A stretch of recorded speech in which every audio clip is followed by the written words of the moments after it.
আসসালামু আলাইকুম বন্ধুরা, এই মুহূর্তে আমাদের হাতে দেখতে পাচ্ছেন আইপ্যাড এয়ার 2 মডেলের একটি ট্যাবলেট। সো এইটার সমস্যা হচ্ছে আইক্লাউড লক হয়েছে। সাধারণত কোনো আইফোন অথবা আইপ্যাডে যদি আইক্লাউড লক পড়ে তাহলে আপনি কিভাবে খুলবেন এই নিয়ে কিন্তু আমরা আগেও অনেকগুলো ভিডিও দিয়েছিলাম। যদি না দেখে থাকেন ভিডিও ডিসক্রিপশন বক্স চেক করলে আপনি পেয়ে যাবেন। আর আজকে একটু ভিন্ন মেথডে আমরা কাজ করব, কারণ বর্তমানে আগের মেথডগুলো তেমন একটা কাজ করতেছে না। তাই একটু আপডেট বা একটু ভিন্ন মেথডে কিভাবে আপনি ফ্রিতে আইপ্যাড অথবা আইক্লাউডের লক খুলবেন সেটা আমি আপনাদেরকে আজকের এই ভিডিওতে দেখিয়ে দিব। তো চলুন শুরু করা যাক। ফার্স্ট অফ অল, আপনার কম্পিউটারে অবশ্যই আনলক টুল এবং 3U টুলস ইনস্টল করা থাকতে হবে। তো আমাদের কম্পিউটারে অবশ্যই অলরেডি 3U টুলস এবং আনলক টুল ডাউনলোড করা আছে। আপনারা আনলক টুল এবং 3U টুলসের সাথে কিন্তু আগে থেকেই অনেকে অবগত। তো আমরা ফোনটি কানেকশন দেওয়ার সাথে সাথে 3U টুলসটি আগে থেকে ওপেন করা ছিল, যার কারণে এখানে ইউএসবি ডিটেকশন করেছে। এখানে আপনারা মডেল দেখতে পাচ্ছেন আইপ্যাড এয়ার 2, মানে আইপ্যাড এয়ার সেকেন্ড জেনারেশন। তো এই ফোনটা আমরা এখন আনলকিং করব। সর্বপ্রথম আপনারা এইভাবে কানেকশন দিয়ে চেক করে নেবেন যে ইউএসবি পাচ্ছে কিনা, বা ফোনের ডিটেলসগুলো কি কি, কোনটা কি মডেল, এই বিষয়গুলো দেখে নেবেন। এখন আমরা আনলক টুলটি চালু করব।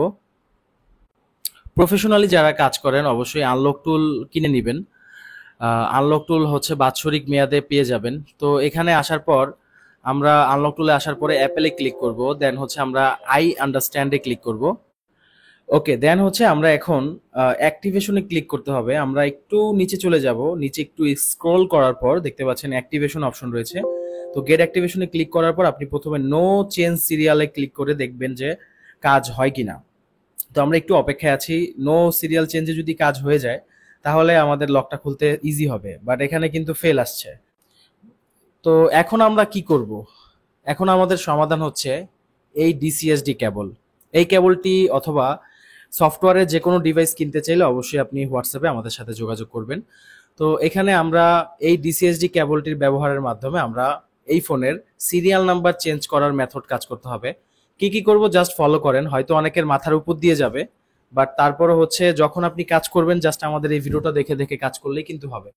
এখন আমরা এখানে ডাউনলোডে ক্লিক করে দিব। ডাউনলোডে ক্লিক করার পর আমাদের এরকম একটা অপশন আসবে। আমাদের এখান থেকে ডায়াগনস্টিক মুডে নেওয়ার জন্য কিছু ফাইল নামাইতে হবে। সো এখান থেকে আমরা যেটা করব, যেহেতু আমাদের ফোনটা হচ্ছে আইপ্যাড, এখানে আমরা ডায়েজ আইপ্যাডে ক্লিক করব। ডায়েজ মানে ডায়াগনস্টিক, আর আইপ্যাড মানে তো আইপ্যাডই, জানেনই তো কি। সো এখান থেকে আমাদের নিউতে ক্লিক করতে হবে। নিউতে সব ধরনের ফাইলগুলো রয়েছে। নিউতে ক্লিক করার পর আমাদের এখানে দেখতে পাচ্ছেন একটি ফাইল ডাউনলোড হচ্ছে। তো এটা ডাউনলোডের অপেক্ষায় আমরা থাকবো। ডাউনলোড হয়ে গেলে তারপর হচ্ছে আমরা কি করতে হবে সেটা আপনাদেরকে কিন্তু বিস্তারিত দেখিয়ে দিব। বন্ধুরা, আপনি যদি সফটওয়্যারের যে কোনো ধরনের কাজ শিখেন, অনেকে আছেন যারা প্রবাসী ভাইয়েরা সফটওয়্যারের কাজ করতে একটু সমস্যা হচ্ছে, আমরা তাদের জন্য অনলাইন কোর্সের ব্যবস্থা রেখেছি। আপনি অনলাইন কোর্সের মাধ্যমে আমাদের কাছ থেকে সফটওয়্যারের কাজগুলো শিখতে পারবেন, অথবা আমাদের অফিসে বা আমাদের ল্যাবে সরাসরি এসে আপনি সফটওয়্যার এবং হার্ডওয়্যারের অথবা ইএমএমসি প্রোগ্রামিং খুব সহজে আপনি হাতে কলমে শিখতে পারবেন। অবশেষে আমাদের ফাইলটি ডাউনলোড হয়ে গিয়েছে। এখন আমরা এখান থেকে ওপেন করব। ওপেন করার পর এখানে দেখতে পাচ্ছেন একটি ফাইল আছে। এই ফাইলটা আমাদের নির্দিষ্ট একটা জায়গার মধ্যে রেখে দিতে হবে। সেটা কোন জায়গায় আমি দেখাচ্ছি। তার আগে আনলক টুলটা ক্লোজ করে নিলাম, কারণ আনলক টুল ক্লোজ না করলে একটু সমস্যা হয় ফাইলগুলো রিফ্রেশ হওয়ার জন্য। তো জাস্ট যেভাবে দেখাচ্ছি সেভাবে যাবেন। এখান থেকে ডিভাইস সিতে যাওয়ার পর আনলক টুল, তারপর হচ্ছে ডাটা ফাইলসে ক্লিক করার পর এখান থেকে অ্যাপেলের ফোল্ডারে ক্লিক করতে হবে। দেন হচ্ছে আমাদের এখানে একটা ফোল্ডার সিলেক্ট করতে হবে। নিউ ফোল্ডার, ফোল্ডারের নাম দিতে হবে ডিআইএজি। ঠিক আছে, এই নামে হচ্ছে ফোল্ডারটা থাকবে। যদি আপনি এই নামটা না দেন তাহলে কিন্তু আপনি ফোনটা ডায়াগনস্টিক মোডে নিতে পারবেন না। অবশ্যই এই খুঁটিনাটি বিষয়টা কিন্তু আপনার জানা থাকতে হবে।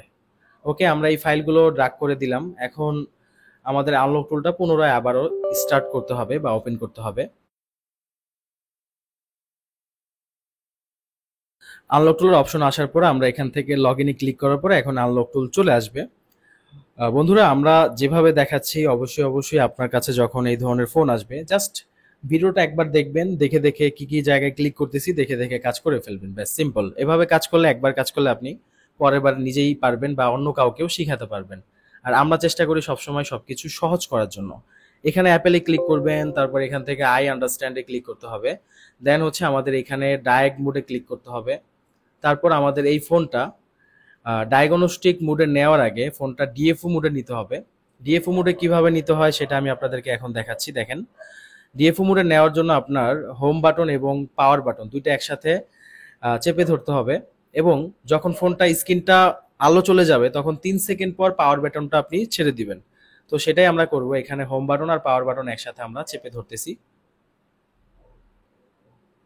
ওকে, বন্ধ হওয়ার পরে 3 সেকেন্ড পর্যন্ত আমাদের অপেক্ষা করতে হবে, তারপর পাওয়ার বাটনটা আমরা ছেড়ে দিলাম 3 সেকেন্ড পর।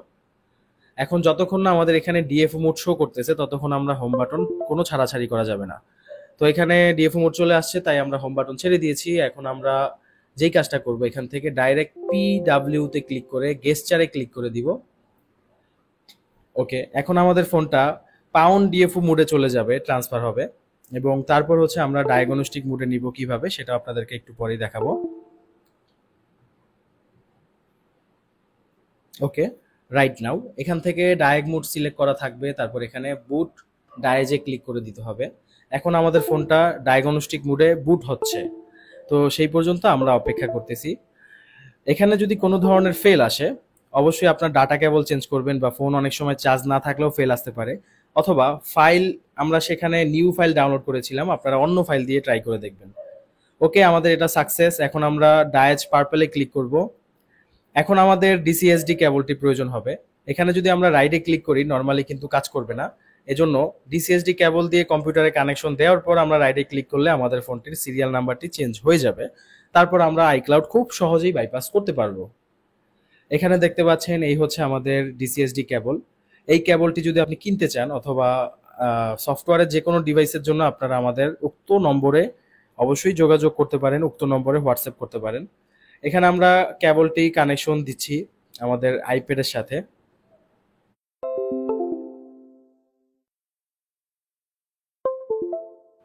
কানেকশন দেওয়ার পর আমরা রাইটে ক্লিক করব জাস্ট।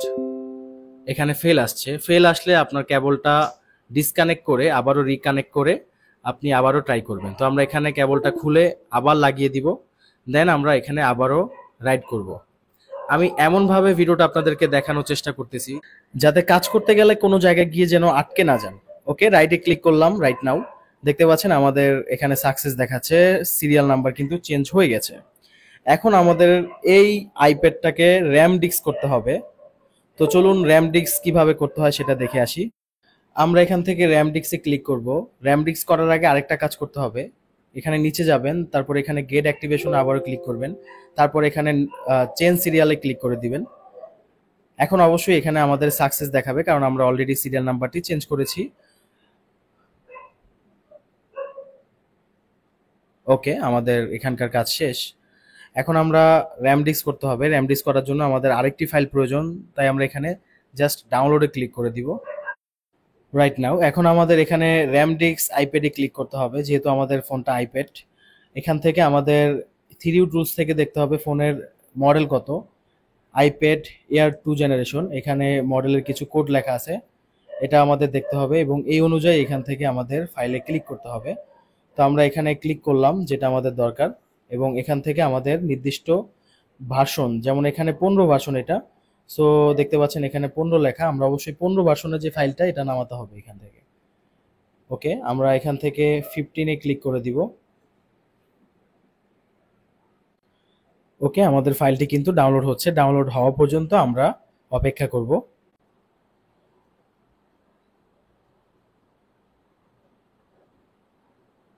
ওকে, আমাদের ফাইলটি ডাউনলোড হয়ে গেছে, আমরা জাস্ট ওপেন করব। ওপেন করার পর এই ফাইলটি একটি নির্দিষ্ট জায়গায় আমাদের ট্রান্সফার করতে হবে। আপনি দিস পিসিতে যাবেন, তারপর হচ্ছে আপনার কম্পিউটারে যে লোকাল সি আছে এই সিতে যেতে হবে, আনলক টুলে যেতে হবে। এখান থেকে আবারও দেখাচ্ছি, লোকাল সিতে যাওয়ার পর আপনি আনলক টুলে যাবেন, দেন হচ্ছে এখান থেকে ফাইলসে যাবেন, ডাটা ফাইলসে যাওয়ার পর অ্যাপেল, তারপর এখানে একটা ফোল্ডার করবেন। ফোল্ডার আপনি যে কোনো টাইপের নাম লিখতে পারেন, কোনো সমস্যা নেই। তো আমি এখানে ফাইলটা যেন পরবর্তীতে এই ফাইল দিয়ে কোনো একটা কাজ করতে পারি, তার কারণে আমি এখানে এই ফাইলের মডেলের নামটা লিখে রাখবো।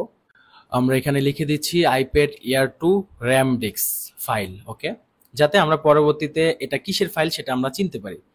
তো আমরা এখানে ড্র্যাগ করে দিলাম। ওকে, ডান। এখন আমাদের আবারও আনলক টুলটি ওপেন করতে হবে।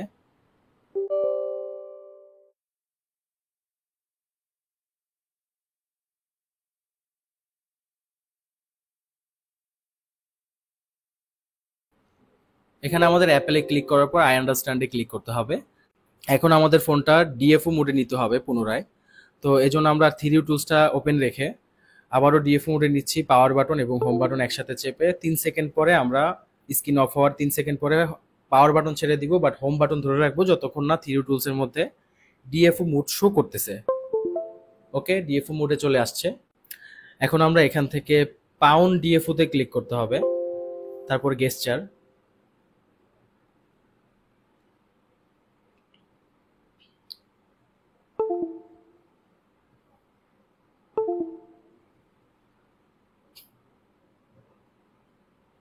ওকে, কমপ্লিট হওয়ার পর আমরা এখানে ফাইলের থেকে এয়ারপ্যাড 2 যেই ফোল্ডারটা করেছিলাম সেটা সিলেক্ট করলাম, তারপর বুট র্যাম ডিস্কে আমরা ক্লিক করে দিব।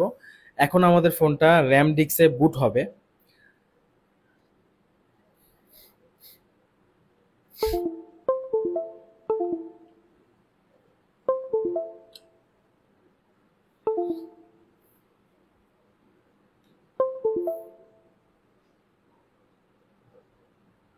দেখতে পাচ্ছেন আমাদের ফোনটা কিন্তু র্যাম ডিস্ক হয়ে গেছে, এবং এখানে র্যাম ডিস্ক হলে কিছু কোড দেখাবে, মানে হ্যাকিং এর মতো কিছু ফাংশন দেখাবে, দেখতে পাচ্ছেন।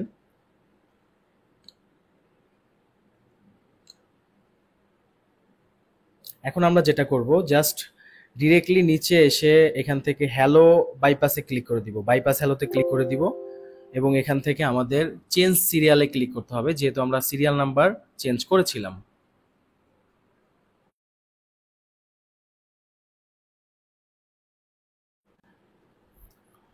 ওকে, ডান। আমাদের ফোনটা কিন্তু লক খোলা হয়ে গেছে। এখন জাস্ট অপেক্ষার পালা, ফোনটা লক খোলা হয়েছে কিনা সেটা আমাদের চেক করতে হবে। তো ফোন অপেক্ষা করতে হবে চালু হওয়ার জন্য। আলহামদুলিল্লাহ, আমাদের ফোনটা কিন্তু এখন আইক্লাউড আর নেই। জাস্ট হোম বাটনে ক্লিক করলেই বুঝতে পারবেন, দেখতে পাচ্ছেন ফোনটা কিন্তু ওপেন মেনুতে চলে আসছে। একটা সময় এই ফোনগুলো আনলক করা খুব ইজি ছিল, বাট এখন একটু কঠিন হয়ে গেছে। ইনশাল্লাহ সফটওয়্যারকে আমি আরো সহজ করে দিব যদি আপনারা সাপোর্ট করেন। বেশি বেশি কমেন্ট এবং লাইক করতে হবে ইনশাল্লাহ। অবশ্যই সবকিছু আমাদের মতামত জানাতে হবে। আসসালামু আলাইকুম।